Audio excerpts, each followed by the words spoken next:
Hey, Alex. Good morning. How goes it? Good early morning to you. It's been good. Very quiet here, fine weather. Let me close my door. The puppies are yapping.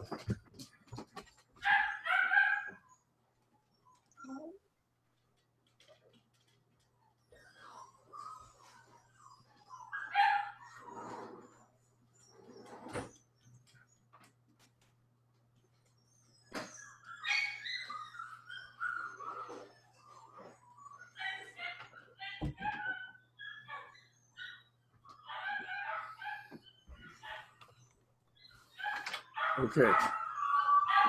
Hey, close the door. Close the door, pup.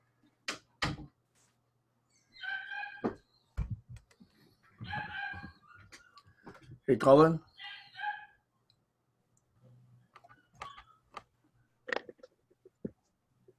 Hey, how you doing, Sam? Well, slowly gathering people, so we can do some idle chit chat, or we can dive right in. Yes, we can do. Yeah, Checking. I'm just getting situated myself. Gonna find a Kleenex here.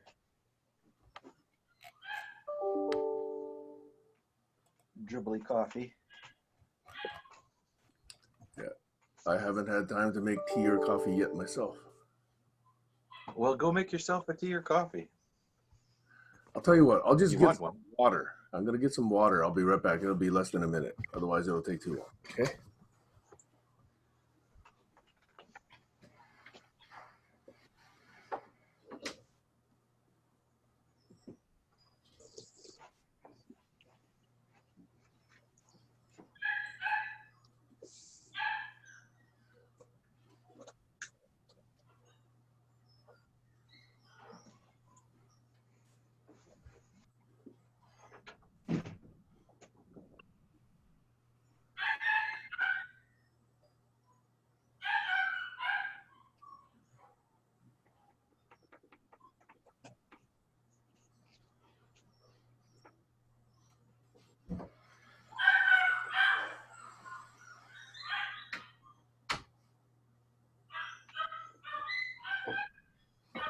Okay, I have some water. One of the pups is one of the girls are outside, so in about 5 to 10 minutes, I'm gonna have to go let her in.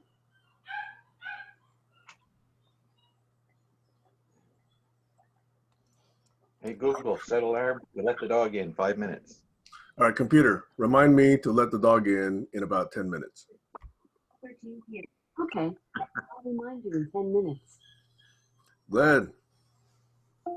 Thanks. Hey, Google, cancel dog alarm.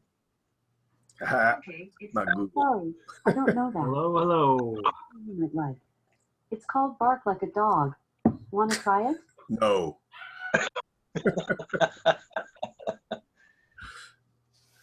All right.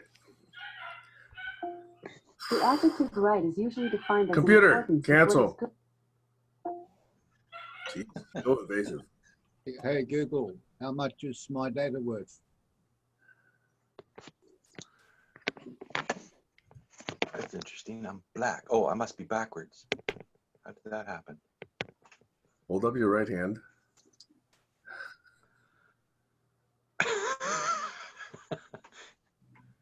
What is going on? Okay, anybody want to do optional check-ins? There we go. What's going on there? Well, sorry, I'm a bit late. Time just flew away from me today. We're still collecting ourselves here as well, so we haven't even started our check-ins yet, Glenn. Okay. Well, I'll go. Today, I'm going to have a hard cutoff at the 2-hour point because we have to go clean the puppy cages before we attempt to go to an event today, which is that the Korean astronaut Soyeon Yi is here in town giving a special talk for 2 hours at the high school here to try and stimulate interest in women in STEM. So tickets are already sold out, but we're going to try and see if we can get in anyway. It should be pretty interesting. So she's the only astronaut from Korea, by the way. She's a female. And she's already, according to her, been on some flights, so we're interested in hearing about that. So anyway, the puppies are thriving. Two of them got adopted last weekend, and I got two more trips from people coming in to adopt puppies. So if you guys want puppies, you got to come and get them pretty soon. You know, once they get above 21 or 22 pounds, they're much harder to fly with on an airplane. So you got to get it under 22 pounds. Okay. Glenn, I think your girlfriend would like a golden retriever, right? Yeah, my girlfriend would like a golden retriever, Sam said. Do you agree with this? Golden retriever. Sometimes I call her a golden retriever. Just, Your girlfriend? yeah, that's one of the animals she reminds me of. Because it has the golden hair and it is a beautiful name, golden retriever. Beautiful animals too. Yep. We have a cat, so I don't think there's room for any more animals here. But I love golden retrievers. Okay. Beautiful dogs. That's risky. That's risky. So anyway, that's what's going on with me. I have a big demo to do this coming week, so getting ready for that. Had a customer meeting last week that my CEO invited me to join him with, so that was good. Anyway, things keep going. Oh, by the way, I guess I'm going to officially declare December 9th here at Kamano Island. It's not going to happen since people have not been expressing interest. So just wanted to make that clear. I'll have to tell Jaswinder since he's the only one that actually contacted me and said, hey, I'd like to come. I'll still probably host Jaswinder if he wants to come, but there will be no larger event since I've announced it since over a year ago, and I guess we haven't been selling it very hard. Maybe I should have sold it harder. Anyway, it's off unless you guys express interest today. Okay, I'm done. I'm waiting for Elon Musk to build a solar-powered blip, so I can travel around the world. You haven't ordered yours yet? Come on. No. You got to get that check in. I'll have to become a shareholder. Anyone else? The funny thing happened yesterday at the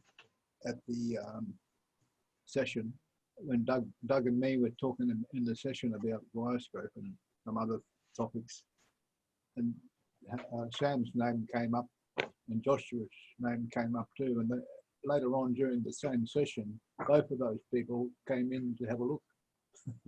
So that was a strange phenomena, Robert. It wasn't yesterday, right? It was Thursday. Yeah. I don't think anybody stepped into that Friday slot yet. So Joshua is considering it. You have a series of things. You could consider taking that Friday slot. At least once. Try it if you like. Glenn, you got a whole bunch of ideas that you could host as well. I could do that, but then it would have to be a few hours later. Like I remember when we began with the Friday experiments, it was originally a little later. Yeah, it was 5 hours later. Yeah. Yeah. If we could do it a few hours later, then I could definitely try something at least now and then on Fridays. In fact, then you could do it regardless of whoever steps into that 8 o'clock slot, that earlier slot. Yeah, I guess so. Yeah. You could even do it on other days, since it doesn't conflict with any of the existing times. It would be fun to prepare a special Friday event and have a few people that at least we know show up, and maybe we prepare something. That would be fun. So, by the way, in the United States, next weekend is what they call Thanksgiving weekend. So usually a lot of people are with family. And so if you do it that Friday, I'm unlikely to be able to attend because I'm picking up my son at the airport at that time. I'll still try and do the barn raising on Saturday, and I'm not sure what Doug's going to do with Sunday's unblocking. But just so you know, that is a big holiday, probably the biggest for family gatherings in the United States. Christmas is big, but in a different sense. Okay. So was that your check-in, Glenn? No, I have some other notes which I might be interesting to at least mention a few of it, but maybe the others should do their check-ins first because it might take a little bit of time. I'll try not to spend too much time on it. You know, once I get on the roll, sometimes time flies. So, but Colin or Alex or Josh, maybe you want to check in first. Check-ins then. What'd you say? I said that's a good prerogative for you. Let's continue with check-ins. I have two items that I'd like to bring to the table, but I'm also waiting for the check-ins to conclude. Okay, Yeah, I feel, go I ahead. feel Alex. like I'm done my chicken. So Sorry, Colin and Alex began speaking both together. I'll just do a random. Okay, Alex, why don't you go right now? I was just going to say I've been outdoors during the day planting trees in pots, rescuing seedlings from the garden that we're going to get mowed over. And it's a good way to calm your inner, get in touch with your inner soul. It calms the inner turmoil and stress. It's a fantastic way to relieve tension and inner tension. It's good. So that's just worthwhile message to pass on. It's like you get paid for it somehow, but not in cash, just in there's a side route to get benefits from doing things like that. Over.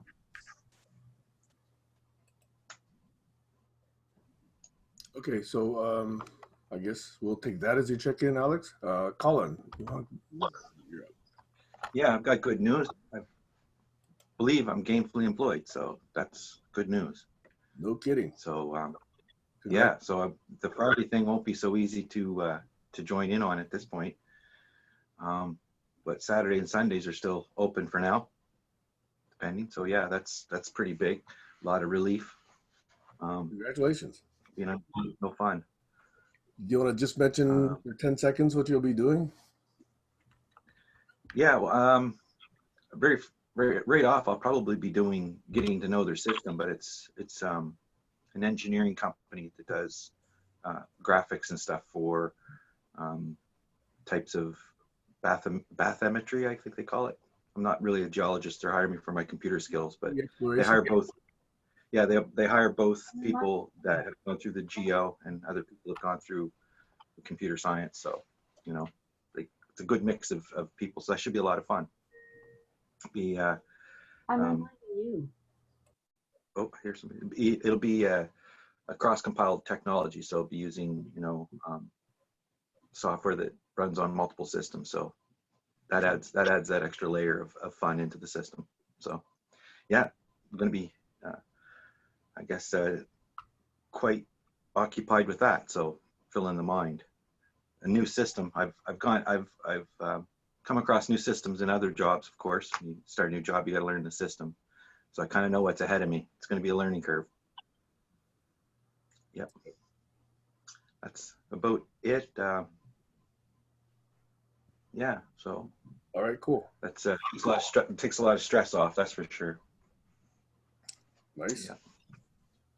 That's I guess that's good for both of us, Sam, because I guess you're actually doing some things you want to be doing more in your job. So it's always good. That'll spill over into the group, I'm sure. Yeah. Hey, welcome, Josh. Thank you. I think I just came on to say congratulations to Colin. Yeah. Congratulations. Yeah. I don't have a lot of bandwidth, so that's why I'm keeping my video off, but I'll be here listening. So if my video's not here, I'm still here. Otherwise, I'll just say goodbye. So Okay. Just waking up. Nice to see everybody. Great to see you, Alex and Glenn, and the golden retriever thing was really funny that you said earlier, Glenn. I thought that was you called your girlfriend. That was funny to me. So, because you meant it so sincerely and sweetly, and Sam, in our culture, that's an insult. So it was funny. But anyway, how does golden retriever come get? How do you say golden retriever in Norwegian? I just say golden retriever. You can't say it any differently. It's such a beautiful name. Golden Receiver is a gun, 60 Hollywood stars use. Retriever, I guess. Hey, Josh, I was just curious. How close is the closest fire to you? the closest fire. Are you saying one that's burning, or is there? I don't know. Is there a fire that I missed? I'm sorry, you're freaking me out, man. Is there a fire? I'm like, get offline. I just woke up, so I'm like, is there a fire? Where's the fire? Okay, never mind. I mean, there are many fires. I'm just curious what's going on. I'm right near Bakersfield, so if there's any fires near Bakersfield, California, you see on the map, let me know, because I just woke up. Okay. Okay. Last time I was in Bakersfield, I was at the Button Willow Racecourse. You know where Button Willow is? Hell no. Okay. As they say in the hip hop game, I don't fucks with Bakersfield. You know what I'm saying? Okay, yeah, there's like 5,980 total fires in California right now. Or in 2019.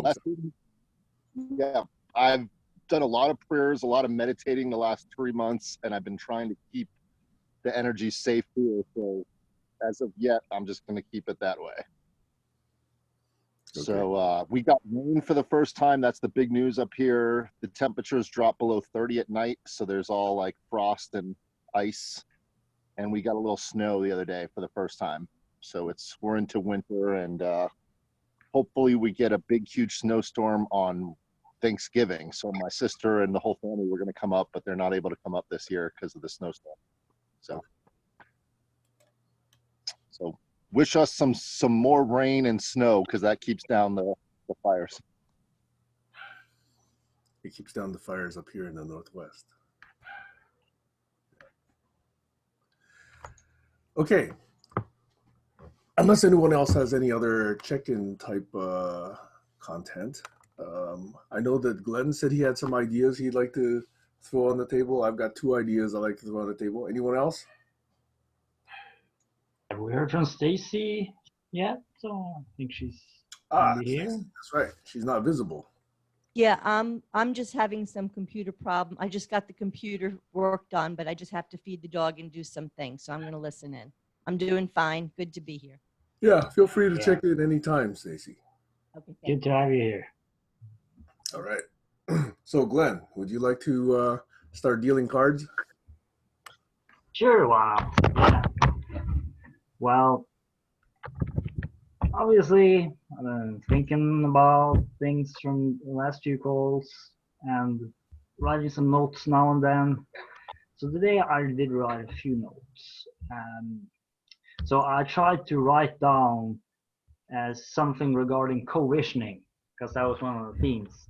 So if I have a vision that I could write down, and it turned out that it might be, quite complex if you really want to, look at all of it. But at the same time, it's an interesting exercise to just try to write it down. So maybe I'll just read through, and I'll read some of it, and just put it out there, and we'll see if it's interesting.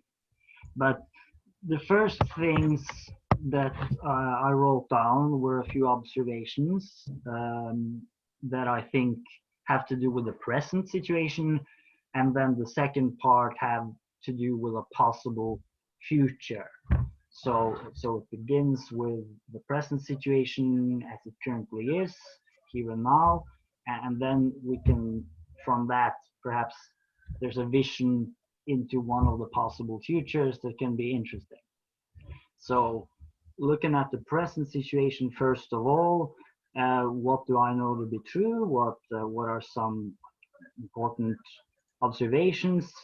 The world as a whole, inner and outer, seems to be multidimensional, continually transforming, which is the classical theme. Humans, who are we? Well, we're kind of worlds of life, consisting of smaller worlds, and they're interacting in different ways, and together with the world around us, we then sort of recreate ourselves, and we're something relatively new at every moment, but we're also something is being continued onward. So it's a pattern that's being continued onward. So that's sort of where I naturally begin. The next observation is that ideas, language, symbols, structures, information, similarity and difference, music. I mention all these words because I think it's something common about it. It has to do with structuring. This is a very big part of the human mind, it seems. So that's sort of what we're dealing with as a point of departure. These conversations all around the world with people just as we are kind of the language animal, so to say. And so language is a big deal, and of course this is language that I'm saying. So one of the ideas has been, is it possible to have an evolution of language, an evolution of knowledge, and thus have an evolution of humanity all over the world, which is one of the big theme in Daniel Dennett's last book as well, about evolution of minds. And so that's worth mentioning. Third observation. In the human subconsciousness, under special conditions, there is a contact that can be established with some kind of greater intelligence, one might say. There's no name for it really, but it gives the impression of not being only like from planet Earth. It has this cosmic vibe to it, but at the same time, some of the ideas that are received in these experiences of other states of consciousness seem to be relevant also to the present situation here on planet Earth. And there might be some ideas that are being transmitted to humans through the subconscious, but perhaps some of these ideas have also been around for a very long time. So that may have to do with the archaic records. I'm not going to get all esoteric here, but I just want to mention it because I think it's a part of the picture that's important. And then next observation is conversations between people, which is an exchange of energy where we use this language and we share ideas. So possibly the conversation space could then be a space where this evolution of understanding and ideas and also visions might take place. So because it can then activate an energy then to make all kinds of interesting projects happen. So okay, so that's sort of the point of departure. So the next part, what about the future? So what could be a possible future if we accept that these are some of the conditions that currently seem to be what we're dealing with, as some of the, let's say, resources, some of the potential, and then what could be a possible future? So a possible future that could be imagined is that some people are engaged in what you could call permaculture initiatives, local projects on the ground which are ecologically sustainable and which follow principles that use resources and recycle resources very, very effectively and efficiently and economically, so as to not do any harm to the environment. This may be what you could call sustainable microeconomies. And these microeconomies, they're already existing. There's many of these places all over the world. They're doing some amazing things. And David Middlemiss, or wasn't that his name? He's been here before. He's one of those who have been involved in that, as I understand. So, and I know a few others that are starting something in India, and there's some amazing, amazing things that are happening in these local communities all over the world, where a new knowledge is being created of really harmonious local economies. And I think this relates very much to everything Alex Reed has talked, his big idea about Biscope, about these local groups. So that is a part of the possible future that's interesting. Another part of it is the conversation groups. So this is maybe where meetings like this have a place. And in this future, these kind of meeting spaces, or this becomes an intelligence network sort of in the cloud. And some of the people involved in the practical initiatives can take part in different ways. All kinds of people can take part, but it has this cloud-like structure, and it's not local, it's global.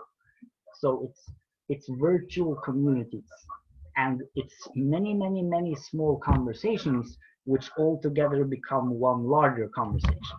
So you could say that this is already what's happening on the internet, but in the possible future, which might be interesting to look at, this global conversation space becomes activated, you could say, and it becomes focused more on the really interesting things, which are, for example, these local initiatives.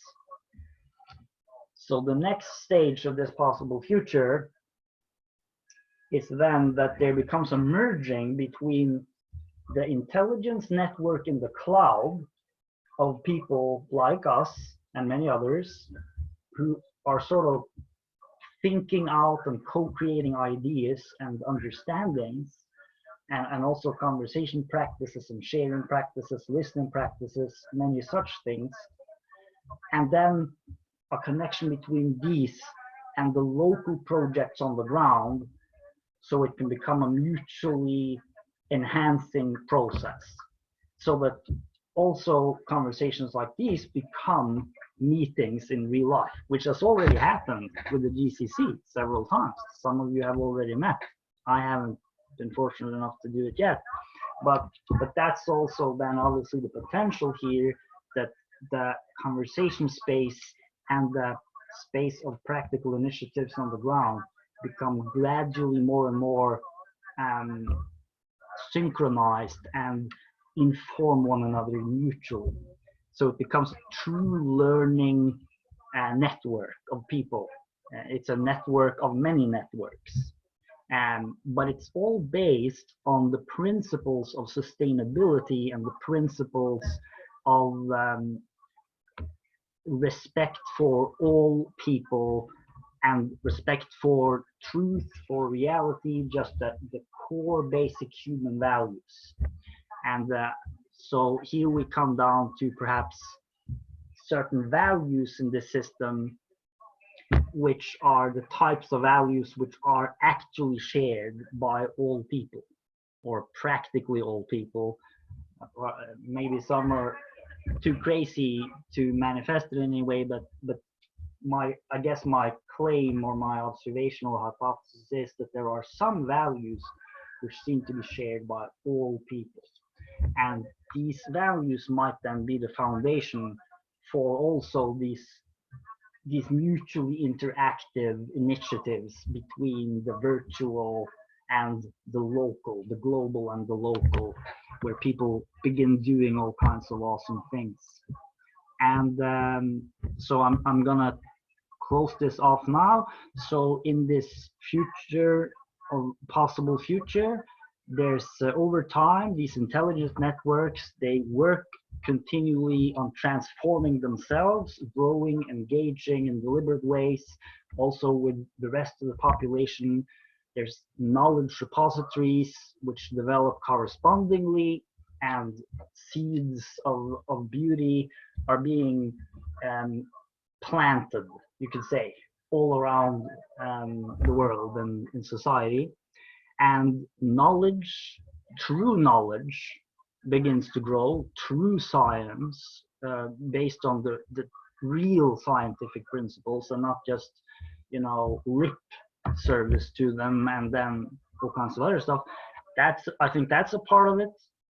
And love begins to grow among people is also a part of it. So there's an integration that can then gradually happen between humans, machines, information systems, places, coordinated activities, and it can all be then taken down to the event space itself, where we're actually moving through the event space. So there maybe ties with Sam's idea of the global sim, which I think is also a big idea, that there can be a simulation of what's happening on the ground, which is at the same time creative and can help and improve our conditions. So then the whole idea is that if this is done in the right way, there's a better society for human beings that appears. It's a global society where every person is valued, they're effectively cared for, they're effectively supported, and it's a society that operates in harmony with nature. It's ecologically sustainable. So it's therefore a beautiful society. And once this society has been created and really begins working, the hope is that it becomes beautiful enough so that it continues to exist, that it reproduces itself and thrives over time, and possibly then can just then grow more and more beautiful and brilliant over time. And then of course we're into sometime in the future of the, let's say, the most beautiful of the possible futures, which of course might be where we want to go. So with that, I yield the floor.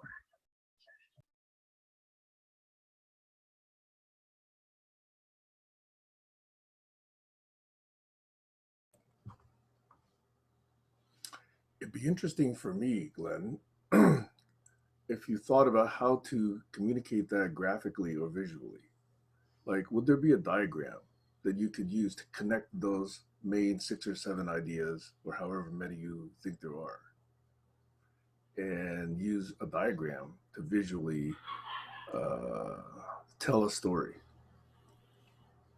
And that's just one suggestion. I mean, it's just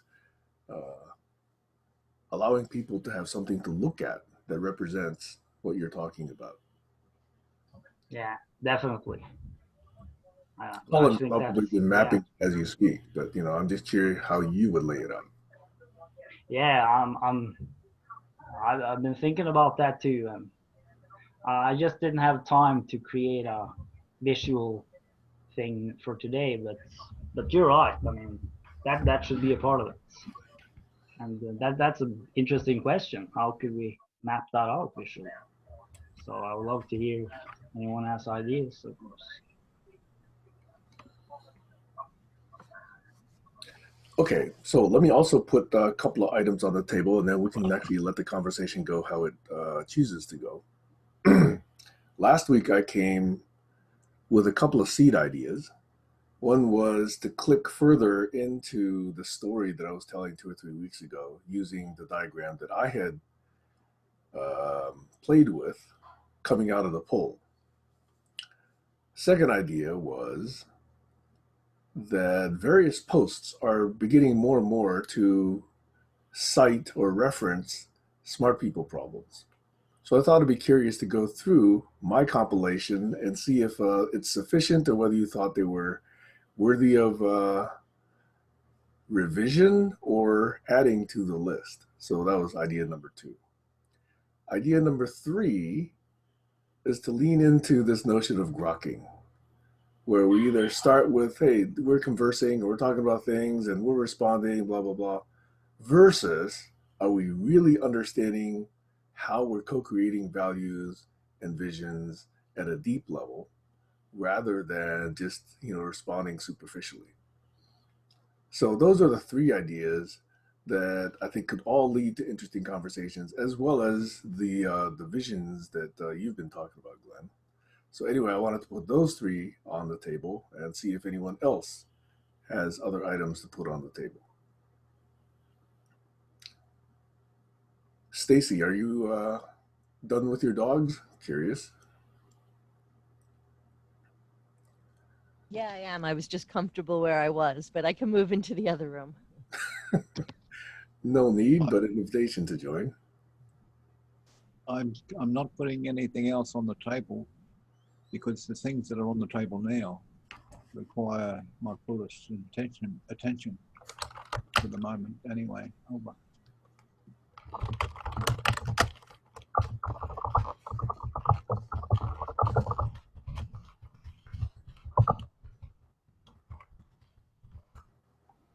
Anyone else? Context presenter, is that you again, Colin? That's me. Can you hear me? Yes, we can hear you. Okay, I've got the second connection going. Another check-in piece of news, not really relevant, but I could put in at this time, is that I'm going to be without high speed. So I'm going to be in a Joshua situation soon where I'm going to be hopefully being able to communicate well, but I'm quite spoiled with high speed, so it's quite expensive. So anyway, for reasons unstated, I'm going to be without high speed. Are you moving? Is that the reason? No, the reason is because we have a shared connection, and the person who actually has the registration for the connection is moving. Yeah, so that kind of one of those things. So yeah, I could try to do a small share here at this point. I think it would be appropriate because it seems like we're actually have some consistency from one week to the next. And let's just close my email. Any extra things I don't need here? Don't know what that is. Okay, if that's okay to, and people can comment on what we have. It's basically what you saw last week about the meeting that we had. Actually, that's not the right one. Sorry, it's not playing well. Here we go, this one. Okay, so Glenn's thinking about this ideal world, and I think the sustainable development goals is a kind of a low bar to reaching that kind of a thing. So I think it's something that exists that we can definitely grok and support if we can try to use that as a narrative in some way would be useful. And also, I really like Glenn's idea of the world getting more aware and kind, but at the same time, I find that one of the takeaways I'm having is that, and it comes under the category of the smart people problem, just trying to get on the same page with people as far as syntax, in generalities, things seem to be acceptable and everybody agrees, but when you try to think about details, then things start to diverge and, oh, that's what I want to do, I'll take that piece. And it's like, unless you really have a good type of idea of how you're going to manage or do something, it seems that from coming from a very general type of system, like the GCC is an excellent example. We put up roles and stuff. Well, I want to do this and I want to do that. And I think there's a mismatch between personalities, expectations, funding, whatever that value chain is, and actually getting from the general abstract to the concrete. And I think the 17 goals could be something. So, you know, we had the survey, what people wanted to do. I still think that's valuable. The smart people problem and deep grokking a problem, and how do you do that? And what's the difference between a common project and assisting somebody who has their own project? For example, Tammy has the alphabet code. That's her project, but she may want assistance from some people. I've thought of some interesting things that you could use to play with that in some ways, like ticker tape it on the bottom of a video, or, you know, have a way that you can put in a word and up comes the alphabet code for you. And anyway, there's all kinds of things you can do digitally. So we kind of came off of this, and I left it quite bare on purpose so that we could build on it if you want to. So, and the idea is to have, I think another big theme is to have GCC memory. So up in here, we have, you know, the idea of what I would like to visualize as the space and time and where you are in your journey. And you could have a different one of these for every journey that you're on. And in a project, each person would at least have their own, you know, where they're at. And over here, we have the global SIM that Sam was talking about. Of course, DKR stands for Dynamic Knowledge Repository. And Sam's got some other ideas, several things that can be built off of. But if we don't have a diagram that we can follow together, you know, we can just say 2019 barn raising if we want to. And so I just wanted to present that as something that we could springboard. And I think I dropped off the point that one of the difficulties I find is when people don't have tools to help them align, and they just try to self-organize. Maybe there's some ways that we can look in lessons learned, how we can look at some misunderstandings and say, oh, you know, hindsight, it would have been interesting if we would have had this kind of a micro agreement, or presented the work or the effort in a more concrete way, where I would say Glenn has the grand vision, and as we go down to, you know, from the generalities from the abstract to the concrete, you know, we start to develop actual things that we would like to do. So I think that would feel more comfortable for me than just generally going around discussing interesting things nonetheless, but not really getting too far. So I guess some minor commitments and micro agreements, which is what Sam has been talking about all along. So as people align, they become more productive. And I think Sam early on said that's one of the signals that he uses to see if he wants to engage any further effort with somebody, is if they're actually moving forward with what they're working on. So maybe Sam can correct that or pick up from that, and I'll stop sharing. So what I'm getting from what you just shared is a notion of focus and a notion of backlog / roadmap. So if we're going to try and develop a backlog or roadmap of things we're going to do, either individually or together, then to share it is just part of the shared memory. But to agree on it, to align some action, could then allow people to start reinforcing each other's efforts and to amplify their effects, which to me still requires some sort of, and I'll still use this word knowing that it triggers some, agreements or protocols or guidelines or mutual understandings or meeting of minds, whatever term you want to use. Those are still in effect very useful to try and create these backlogs and agreements for action, etc. And it brings up, as you touch on, this idea that we can always use words to codify some of these agreements, but words always at some level have some aspect that is different between your notion of it versus my notion of it. And so if we use the word contract, for example, turns some people off the way the word agreement turns some people off. Others seem gravitated towards it. You know, I was surprised when I said, what's a better word for agreement? And some people said covenant or contract. those kind of things. So, different words trigger different people in different ways. If I may interrupt, I remember us having a conversation a long time ago, and I brought up the word in this realm called expectation, and then you said, well, I don't know. Could you again give me your impression of what the word expectation is? Because I think that's what you get after you have a micro agreement. Yes, and expectations are also ways to predict or describe a future that you want, a consequence or an outcome. And those, again, need to be carefully understood. And this careful understanding piece is the one piece that I think I really have leaned into a lot, because it's so dangerous to assume a common understanding of things.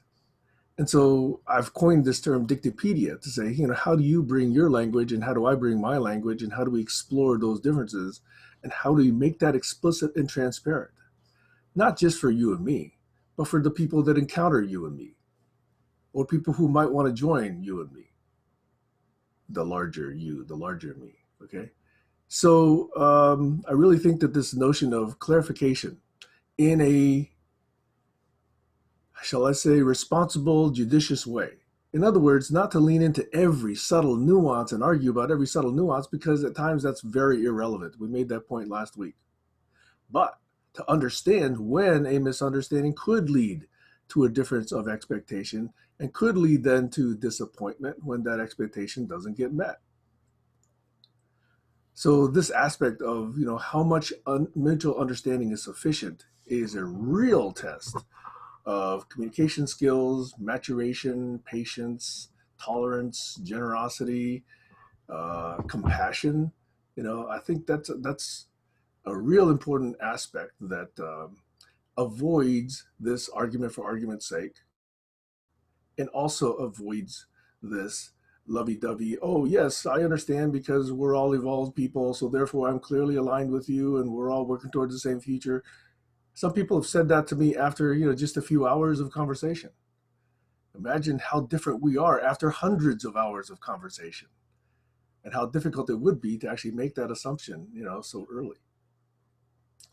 So those are pieces that I would like to add to what has just been said by Glenn, by Colin, by others. And Josh has his hand raised. Yeah, let me see if I can remember what I was just thinking is take out the agreement and change it to investment. So like you just sparked something in me when you said hundreds of hours of conversation. I was thinking hundreds of hours of investment of something.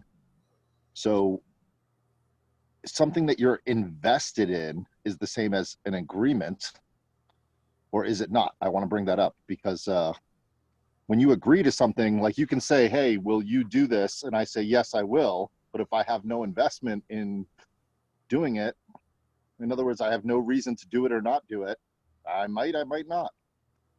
Even though I said I would, the agreement's there. I can even put my blood on it. I can ink it with my blood. And I agreed.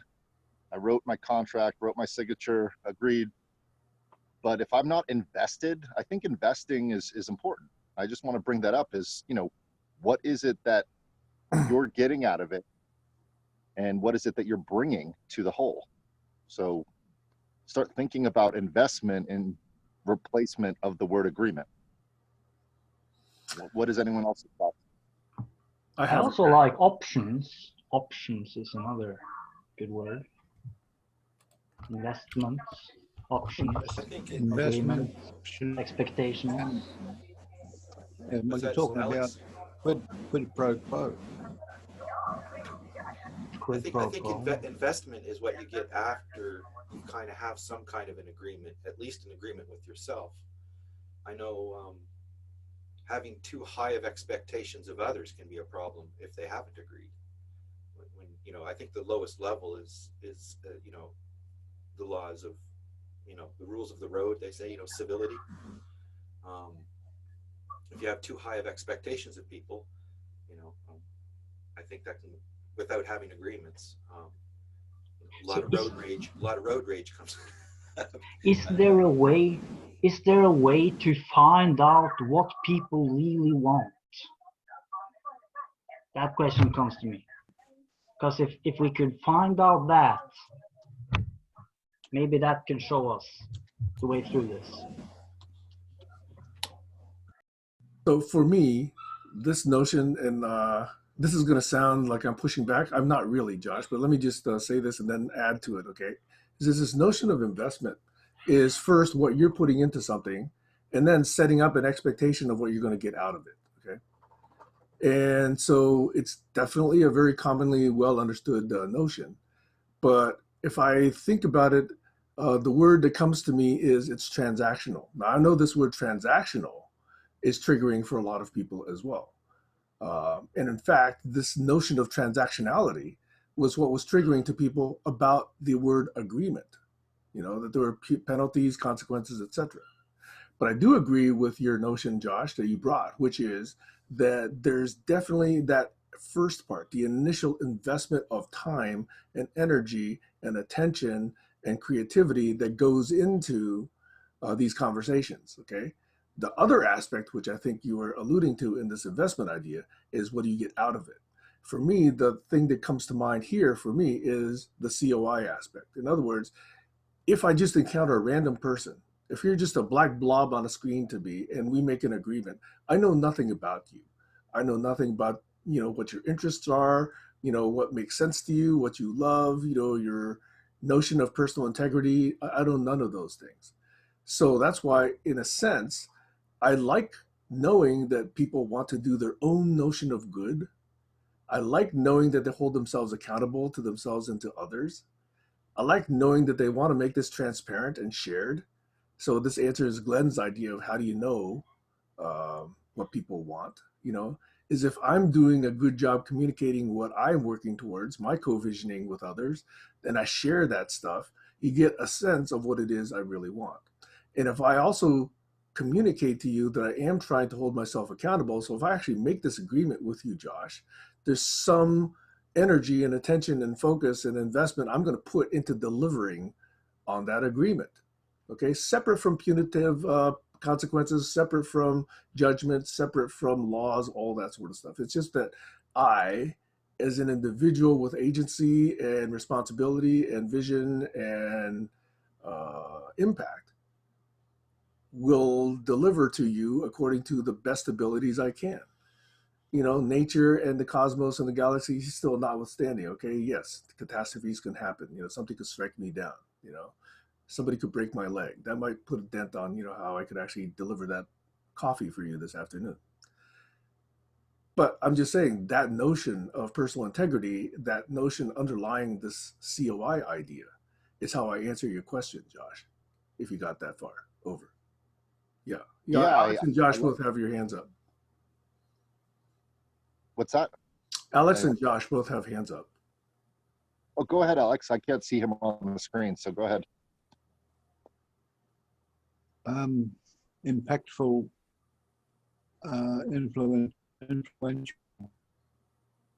users, influential participants in the program, in the project. They are of higher value than people not even bothering to show up for a session. So the algorithm can include the time these people have spent and the machine learning can check the context of the text and note how many times they referred to certain topics. So that can also be used by the algorithm to increase the value of that person's contribution and content. It starts getting more complex as you get deeper in, but that's the sort of the gist of it. Over. Can we then know Josh had his hand up, Glenn.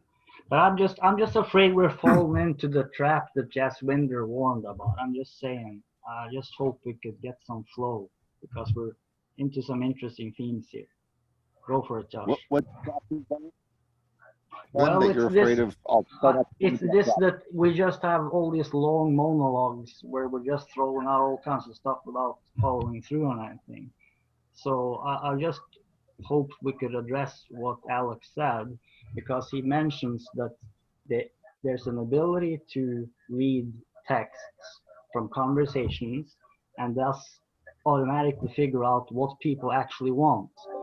So then if that's a way we could tailor agreements around that, this might then also tie in with what you shared, Josh, about investment, because it's easier to be invested in something if you know you really want it and you're gonna get it and you're gonna be interacting with someone, you know their interests and you know the interests are aligned. So if we can actually have that knowledge, then perhaps this isn't so difficult. So what do you Yeah, think let's about keep that? it a. I think we should keep it a dialogue and not fall into the trap of monologuing at each other. And I listen to Sam as a dialogue, so his pushback is a dialogue. It's his version. It's not a monologue. So there's a concept I'm trying to get to, and it's a little bit radical. I'm not sure if it's going to be conveyed, but I'll try. What I'm speaking of with investment is not quid quo pro, is not transactional. It's the barn raising investment. So I'm going to use the metaphor of we're here raising the barn. I can invest in actual physical item, meaning a door for the barn or a piece of wood that goes into the wall.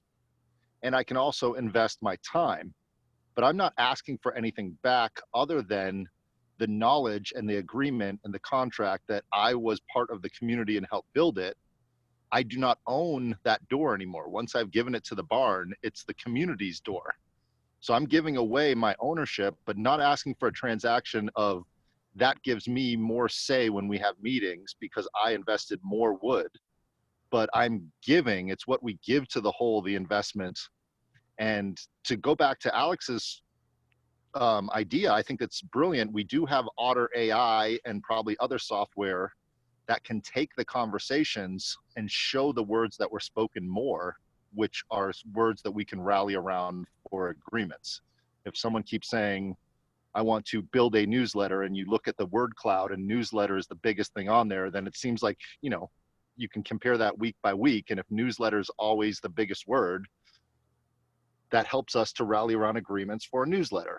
Or if, it does help to have a person taking notes. And even if that's an AI machine, it helps to see what are the most talked about items. And I think Otter AI does a really good job because I had a conversation with it last night, and the sizes of the words were showing how many times those words were mentioned and the placement of them where they were in the conversation. It really helped the word cloud to know what I just talked about for an hour with someone. So I just want to be clear. I'm trying to say a contract is one thing, but what you bring to the table is something else. So you can contract all day long and agree all day long, but what did you actually invest? And if it was 7 hours of holding the door up while someone screwed it in, or if it was 15 minutes, it's not the time that's invested as much as they came to that session of the barn raising and this is what got done. So if a wall got up and a door got up, that was the investment, even if it took 7 hours versus 15 minutes. And each time I think we should take away from, not falling into the smart people problem by the minutia of each little piece and each little time frame, but by the actual thing at the end. Did we actually create a community of impact? Because without even an agreement, I feel like I've already created a community of impact with everyone here, with you, Glenn, and Colin, and Sam, and Alex. I've invested because you've seen my face. I don't need a contract to tell you that you've seen my face for a lot of times over the last couple of years. You know that. Like it's a given. So I feel that the word agreement and contract can be taken away. I don't know that the word investment is the word I want to replace it with, but something that was completed and finished. And we have completed and finished many conversations. So that to me is, I know what we did. I hope everyone else does. I hope if someone does get into a car accident and loses their memory, then they won't know, but we all know what we did and what we've built. We know how many times we've put up different artifacts, and there's also Google Docs that show where they are. You can just go to the folder, open it up, and Colin, you can see all of Colin's maps. You can see all of the diagrams, everything you've written, Glenn. And everything that you participated with, Alex, it's, you know, it's there in a folder somewhere. I'm sure Sam could pull it up right now, probably. So let's continue on that and look at the things inside of those folders. And if they're just junk sitting there with no time, you know, it's just a piece of ground that nothing was ever built on. Is that an investment? Sure, it's an empty piece of ground that we could build on, but let's put it in another folder to be for later. I guess to do later. You know, does that make sense? Am I making sense? So are you saying that we have been building something, but you know, we should build something more, right? We should make more out of it. That in a sense we've created something, but is that what you're saying? I'd say just finish them. Let's all agree on this is the end. We're not going to do this thing anymore. We did it. It's done. Let's move on to the next. I think more agreements on not keep talking about things we've talked about forever and move on to the new. When we're just an agreement of when we're done, I think that would be a nice agreement of, okay, we're done trying to do a newsletter. Let's just stop talking about that. But we are ready to do X, Y, and Z, whatever that may be. I don't want to put out any ideas, but you know, whatever, you know, that's why I think it's important, Sam, if you have something that you feel I need an agreement and you have one document, and just get some signatures on it. And then it's done, and then it's agreed upon, and then we can all break that agreement later, but at least it's done and you don't have to say, I need this agreement. So. I've got an idea about folders called later. It's one of my work folders called later, where I put stuff that I know I need to do, but I haven't got time to do at the moment. So when I have got time, I can go and look in that folder and always find something to do. Over. That fits in with David Allen's system too. Yeah, I think I get what you're saying, Josh. It's kind of like we should just do it, right? We don't really have to. We just do something. Finish that. Yeah, I'll be very do clear. something else. Yeah, without all the smart people problems, just there's one document. There are 6 signatures on it. People know where it lives. Anytime someone wants to participate in moving that project or that document further, even if it's your COI document, Sam, if everyone just signs that COI document, then you know those people that signed it agreed on it. Then the next problem is, it's not even a problem. The next action is, did they actually follow through on that community of finding 2 people they love and like, did they do that? If they didn't and their signature's still on it, it changes the conversation from, oh, you're penalized, you didn't do this, you're kicked out, da da da, to, hey, I saw your signature on there and you haven't done it. Can I help you to talk to those other 2 people that you love and fulfill the thing that you want to do? You know, like making it regenerative and positive as opposed to, oh no, he signed it and he didn't do it. And now what's the consequences? Dun, dun, dun. The consequence is the other people that signed it are going to contact you and say, how can I help you? How can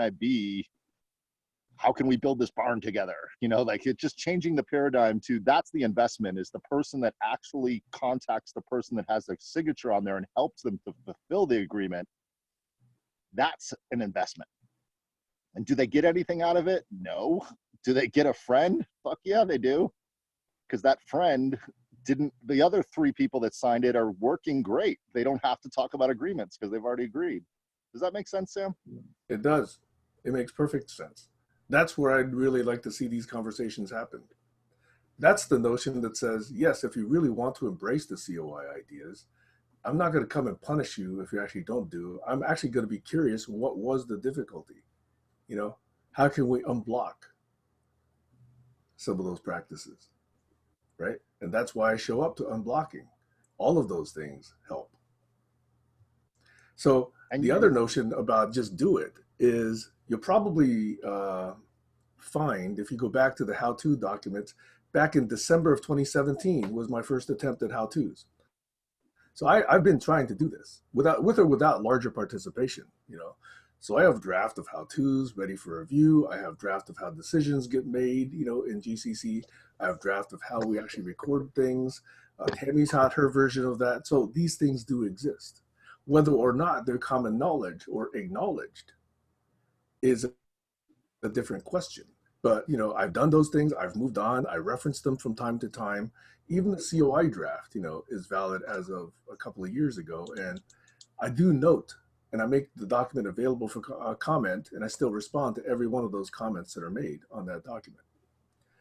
So yes, I do move on. Yes, we are trying to not get hung up. And yet there are still issues about whether they can be communicated well, whether people can understand them, whether people actually, are able to add to them. Those are all different questions that are interesting to me, not the content itself necessarily, but the effects of that content and the embrace and the spread potentially of that content over. And I know you've had your hand up, Josh. No, thank you. I'm patient, so feel free to finish any thought, because my question is, what would it look like if that document on the side has all the comments and it's still being created and looked at and resurrected and revised, et cetera, but if you were to say, as the document is at this moment in time, and it does have the ability to be changed later with other people that want to, if they were to sign it, what software would you use to have the signature? Meaning, is it just a little checkbox in the document that you check next to your name? How would you make sure that you know who has signed it so you can help the people that haven't, and so you can also help the people that have? That's my question. Is, I think Google has a DocuSign. Do they have an app that works with Google Docs? Is that in your view? Actually, it wouldn't work with Google Docs, but it would probably work with a PDF snapshot of one. So that's how it would be captured. But yeah, that's the next stage of conversation once we get past this stumbling block of this word called agreements. So that's leaning into, I think, the right set of next conversations. So I like that. Yeah, Alex, you have your finger. Yeah. Oh, go ahead, Alex. Okay. Go, Josh. I was just going to say, if you do snapshot it and you call it signed version 1, and then the people that didn't sign it, they go back into the original document, make the changes, and then they sign it, snapshot that and call it version 2. But version 2 would have to, that's where the real work comes, is you have to ask the people that signed version 1 to come back and sign version 2, or to revise it again. And that movement and energy, it could take forever because our agreements are taking forever, but at least there's a version that's PDF and signed to refer back to help someone else. That's my ask for barn raising. Yeah. Alex, you have something before I respond? Yeah, there's an idea I've been working on for the last few days about a local meetup called Yak Yak. And it's just an idea to get myself in the face of local people and local residents that live in the area. And then I can interest them in the COI or the GCC, possibly get them to join the local Facebook page. So that's one of the programs, Yak Yak meetups. Over. Okay. So, yeah, sorry. Go over, Sam. Just one more thought is this could be the signal of the times, but just in the last week, I did go back to 2 or 3 of the most recent videos in GCC. And in the section that actually is the automated transcript that's produced by YouTube, as well as the notes that are taken real time by us humans, I've actually gone in and added word clouds for each of those. So there's about 5 or 6 word clouds already. Now, those of you that have produced word clouds know that it's just a shot, but you have to do things like, do you really want to keep people's names in there? Or do you want to keep the words YEAH or okay or real or just, or do you want to filter those out and get to some other words? So I did a little bit of playing around with that. So I filtered out some names. I filtered out some of those connection words and uhs and ums. And I produced some word clouds. Now, obviously, you could go in there and filter your own set of things out and produce word clouds. But yes, I already started doing some of that, as you mentioned, Josh. Glenn, you want to say something? Well, I thought that was very interesting. Do you have that published somewhere? Those In the note. workarounds? So if you go to last Sunday's call or last Saturday's call and then click on the notes, you'll probably see the word cloud that's in there. So if you want me to do that, I can go find one of those right now. In the meantime, the floor is open. Just occurred to me that that's something like I would love to see on a Sam Hahn page. That if we could have each our own page where we could have really distilled the most important ideas and the most important things we're interested in. Okay. And yeah. And I Thanks. also wonder about Josh's idea, because you said that you wanted it to be this contract that we could sign on to. So maybe that could be combined if we have those profiles that you can just see in the profiles what people want to do. Yeah, So just real quickly, I want to do that in a careful way because the word contract and signatures, are also very triggering. So I have thought about this, but let's have that separately. But just for about 5 or 10 seconds, I'm going to put something up on screen which responds to what Josh and Glenn were just talking about. So if you look on the screen right now, can you see? This is the document that's the set of notes for last Sunday's unblocking. So you notice there's quite a lot of people here. Okay, so these notes. I always have, this is world editable, everybody. You can yourself go in here and say, what are the key ideas? What are any of the action items that anybody decided to do as a result of that, or any calls to action?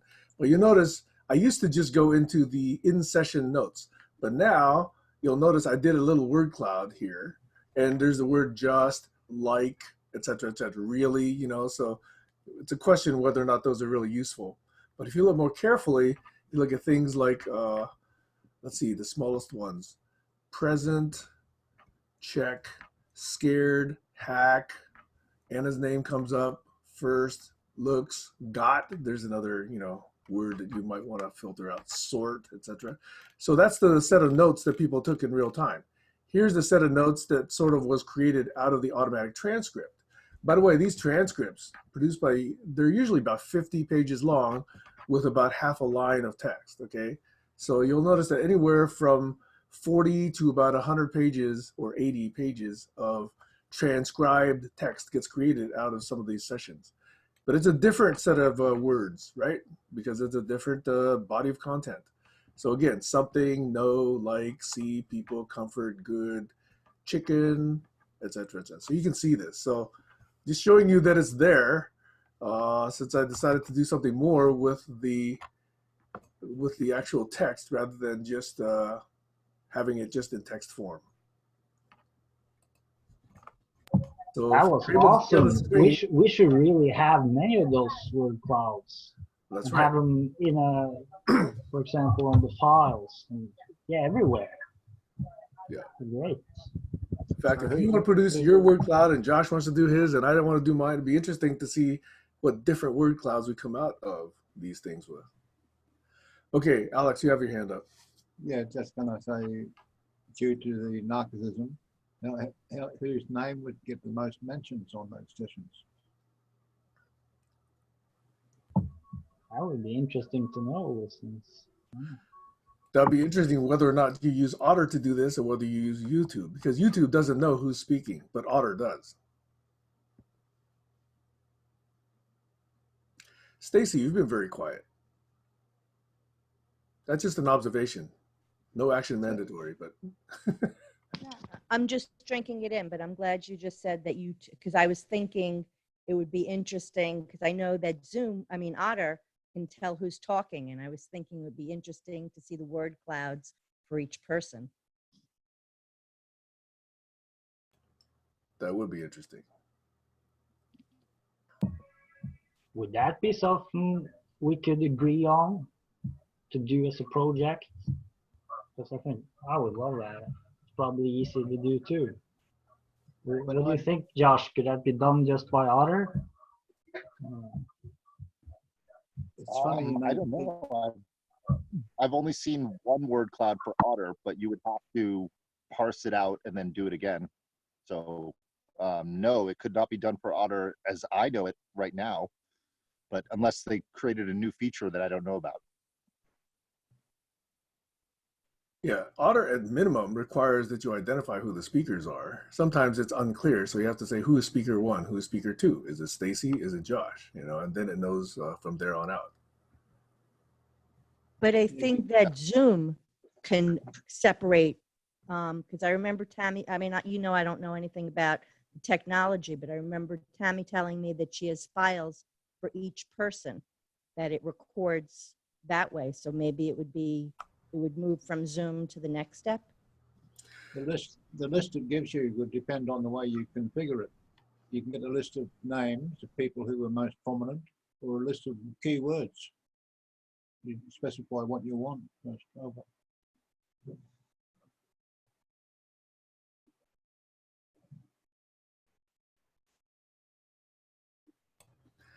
So the point I was making a little bit earlier was that on many fronts, each of us is moving forward. Colin's doing his maps, whether or not we help him or not, right? Glenn's doing his writing, whether or not we help him or not. I'm doing my how-tos and, you know, my diagrams and et cetera, whether or not other people are helping us or not. I think there's some sharing going on here and on Sundays to see whether or not that's sufficiently interesting for other people to say, hey, I like that idea. Let me start doing that, or let's start doing it together. So there's been a number of practices that have been evolved over 2 years, surprisingly specific practices that we probably don't see because they happen over a long period of time. But if a newcomer were to come in and saying, what are you doing here on GCC? There's actually quite a bit for them to actually understand what's going on. So the apparent lack of movement is, I think, illusory by itself. So maybe we're all Colin and Glenn and Josh all have an intention to speak, and Alex. So why don't you guys figure out how to do this? I don't want to pick names anymore.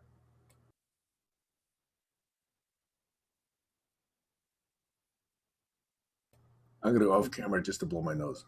I think we need some protocols.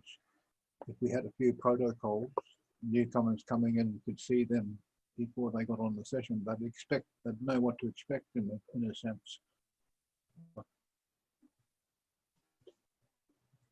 Colin? Yes. I'd like to share again some things, because that's kind of what I do. So I might as well just do that. So again, I'm thinking, if we're going to focus on actual things we want to do, I'm wondering if you can line it up with these goals. I think it matches to the original purpose of the group. And I do think it's still a common thread for everybody. And I think it fits that dimension that Glenn's trying to hit. And in fact, I can't see anybody saying that this isn't a good way to try to at least correlate your goals, because I think it does speak coexistence, which I think is a theme for barn raising. So, you know, the one I chose up here, women's right in education. Well, how many of these squares does that actually hit? So I wouldn't pick a square and then say, what am I going to do? I'd pick what it is you like to do and see which squares it fits. But either way could work. But I'm you know, it's a challenge to each person here. You know, can you express yourself in these terms? That's one thing. This is the barn raising chunk of the GCC map, and here's where we have our Trellos, the how-tos. Sam's mentioning the workflowy with the Dictopedia, the GCC MapQuest. I think that's another workflowy thing, not to be confused with other maps. We had Slack messaging. Josh brought up Adobe Awesome Pres for doing presentations. That was over half a year ago. We've definitely talked about visualizing what the space looks like. We've talked about what we would do for new people when they come, and nobody commits to anything. And when we do get a good idea, we end up, coming onto like a Trello board. So here's one. Josh asked me a question. What's the due date? That was June 5th. So I did reply November 17th. Sorry, Josh. But this is just coming back around again with this newsletter idea, which I think is a good focus for, our curation. Word clouds are great. We can put the word cloud into that. I think Sam's taking the role right now of doing a pseudo newsletter, which is basically just following up with the content from the talks. To me, that's our newsletter. And here I expressed that. Sam already does a lot of post-production, as seen in this editable Google Doc. So you can go to his, I think this is it right here. Yeah. So, you can go in here and edit this, and I did. And he tried something different. And so just not to get too far into that. So he's got a link to the raw video, the attendees list, notable ideas, decisions, points, which is kind of an agenda, the Zoom chat session notes, which he did a word cloud of as well, and then we got the YouTube automatic transcript, right? So I think these are all things that are being done, and we can add some things to this like Otter. And I've looked at the idea of if we had a directory with just the text format of all the conversations, it wouldn't be very difficult to write a Perl script or a Python script to allow you to grok through that, looking for certain keywords. What video was it in, and at what timestamp? That's not difficult, but it's a matter of thinking ahead. So I think what we're doing is looking at different ways that we might be able to use this stuff more clever.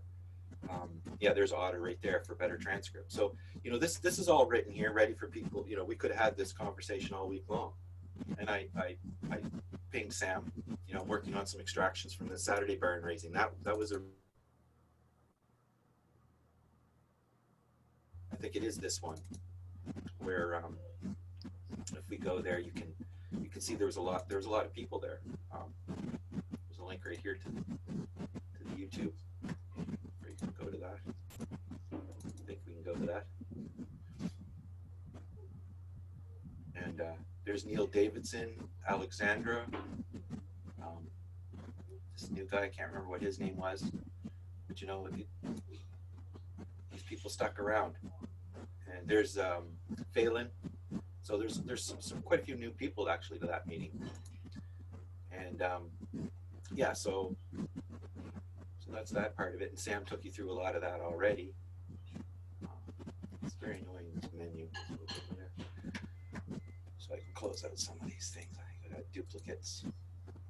Yeah, and here's I guess here's one of the, I guess this is another post here where I did kind of the same thing where I'm playing around with OBS, and so here's a little example like where I was doing a little tagline down here, scroll, what do you call this, a ticker tape with the idea of the alphabet code for that day and some different things. So I just put that up there. I'll probably be removing this, but this is something I want to do for the one with Laszlo, and actually grab the square of the person and move it out and make it full square when they're talking.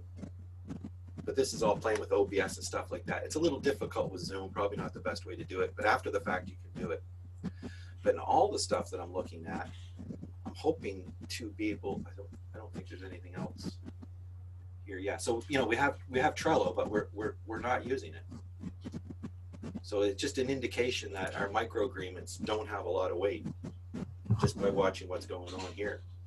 Because there's no reason why we couldn't use this instead of Facebook to actually try to get down to some of the do's, what we would like to do, and who's doing what. And then I have some other diagrams as well that I won't show right now, but that have to do with trying to actually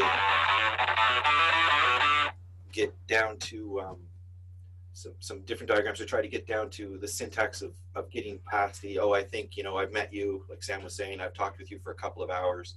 I really agree with what you're saying. And then you could steelman the proposition by going through, you know, some of these maps and saying, okay, what do you think about this? Here's what I think about this. Have you read the COI? Get back to me when you read that. And you could have like a little progression to go through each person, because I think each person has their own set of things they would like to do. For example, looking at the SDGs, which ones are they for you? And then we wrap our efforts more around that context, is what I was kind of saying. So we do already have this kind of stuff. I think we are playing with the ideas very powerfully. It's almost how do we back up a step and harvest the best and work more in the flow, instead of having, you know, to expect somebody to go back and research this stuff. Like, how do we get the project moving forward as a part to, well, we've discussed that a lot. Let's go back and give out some money to people who talked about it the most. I don't think that's, you know, I think it's more like looking at the word clouds from each week. Are they reflecting more of what you want to see in your word cloud? So is your word cloud getting more effective? It's more of a gauge than anything else. So, you know, anyway, I think all these are great ideas, and how to make them more effective is what I keep thinking about, and visualizing and focusing and sticking to some simple tools, and, you know, having a little bit of a schedule. I'm going to put an hour into this week, or I'm going to put 2 hours into this week. Sam's going to come back and expect that I've done something, because I said I was going to do an hour, that kind of thing. So, you know, or Josh, you know, Josh and I've talked about doing video stuff, which would be quite a lot of fun. And Glenn with doing newsletters, and Stacy, everybody, we talk about doing stuff, but what actually holds on to the investment part of it, where we can, you know, and I guess that's another thing there with the barn raising. I guess down here I started a little cloud here for our agreement. I guess I'm not sharing right now. I'll share again in just a second. So let me respond a little bit here, because I think this addresses one of my frustrations, as well as a frustration I hear you expressing, Colin, as well as an expression that I think Joshua has expressed before, which is we don't seem to actually have much traction on any single collaboration platform, whether it's Basecamp or Lumio or Kumu or Box, or whether it's Coggle or whether it's something else. Because collaboration really requires other people interacting on it, not just yourself, right? If it's myself, yeah, I've gotten quite a bit far. I've gotten somewhere with Google Docs by producing, you know, some of these documents that are notes from videos. Colin's produced a bunch of maps. Josh has a bunch of projects over in Basecamp. We've all been trying here and there to use Trello, but until there's some active participation on it, it's not really moving, because if Colin puts a comment out there and, you know, someone else doesn't respond, it's just sitting there. But if we're all making that commitment to say, hey, I'm going to go here every day or every hour or every week or every month, you know, wherever you agree, and respond to what's there, that would take an agreement. So this whole notion of agreements is kind of essential if we're actually going to do collaboration. And I actually am very myself puzzled why that's not obvious, or whether it's just I'm just way out here in a Six Sigma world and everybody else is working together without agreements. I don't know. But to me, Okay. this notion of agreements is empowering. It's enabling. Okay, I have an idea here, which might be a way through this. Could everyone who's here now just say what they want to do as their next steps? Like, what project do the people in this room right now, what do we want to do? Can we put it on the Trello board? And then we can put it on any board, and anyone else can say, yes, I'm interested in that too. Who do you want to go first? I can go first. I wrote it in the chat. What I want to do is explore the 17 development goals in a Zoom session, where we then each try to suggest what could be an answer to those goals. And then we create a document in the word cloud, so a special session. So that's an example of one thing I would like to do. So if some of you think, yeah, that sounds interesting, then we have an agreement. We don't have to sit speaking in a meta level about agreements in general. We just make an agreement now about something we want to do now. So if everyone in this room just says, what do you want to do now? Then I think we can get to an agreement straight away and we get moving. I think that's the answer Good to one. your concerns.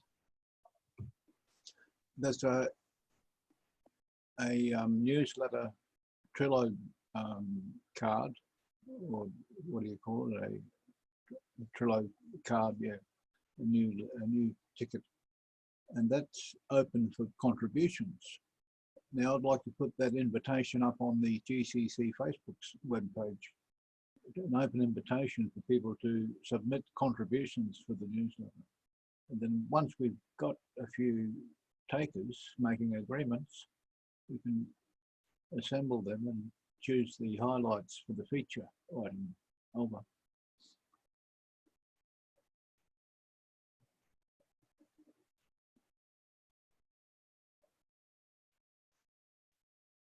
To answer your question, Glenn, I would like to create a workflow that includes a commons so that we know that whatever we're investing here, we're not going to be able to pull it back out, but it's going to stay in some sort of entity that owns it.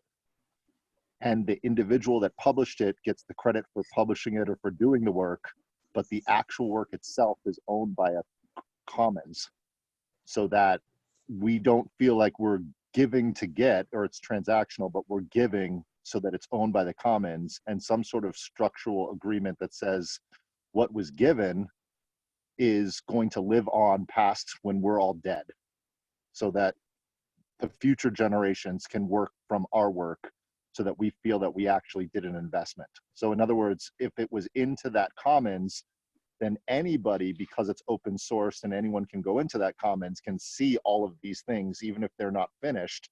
There's one place where anybody that's not in the group can go to and look at those things, but they cannot use them. There's, you know, using the international licensing of the Creative Commons, they have to follow that. Is that the way we have it now, would you say? With the bond racing calls, because it's public, then it's in the commons, right? It's already in the commons. It has to. It's owned Yes, by the but commons. Let's say someone took our likeness in our video and used it. We need to create an entity that entity has the rights to say you are not allowed to use that for whatever purposes that are not expressly written in consent of the GCC. Why is that necessary? I don't see. Why is that? Because your data, your data is your property. Your value, your effort, that data is valuable. Over. Yeah, this data, me speaking now, is what it is. If someone else does something else, that's their data doing something else. It's not my data. Yeah, let me be clear, just so it's not complicated.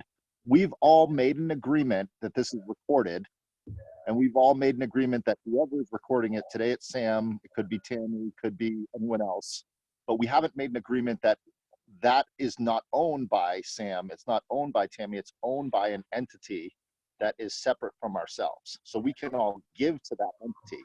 That's what you asked me what I'd like to, that's what I would like to create. I feel like well, I'm trying to understand what you mean, because we have agreed to make these videos public.